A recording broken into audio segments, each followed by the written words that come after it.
Bismillahirrahmanirrahim. Dear students, Assalamu alaikum. In this lecture, we have to study about trivial and non-trivial solutions.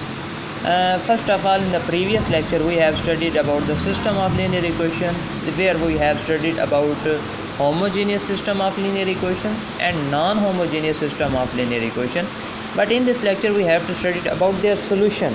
So, first of all is the trivial solution.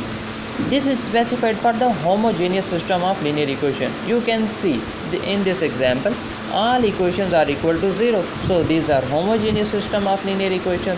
And if I take as a solution x, y is equal to 0, 0, 0, where x is equal to 0, y is equal to 0, and z is equal to 0 as a solution set. So if I substitute this set into these equations, so all equations are satisfied. So this is the solution of this system. But due to this 0, 0, 0, this is known as trivial solution. And next our example is next concept about non-trivial solution. All other solutions than trivial solutions are called non-trivial solution. For example, here I illustrated this concept with the example of two equations where two variables. Solution of this system is when x is equal to 4 and y is equal to 1, because these x and y are not equal to 0 at the same time. So this is non-trivial solutions. Dear students, on the base of existence of their solutions, there are two types of system of linear equation: consistent and inconsistent.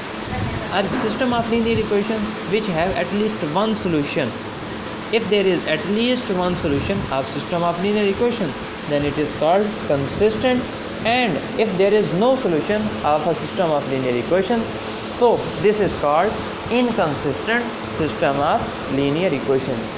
Dear students, here a very brief and very straightforward result.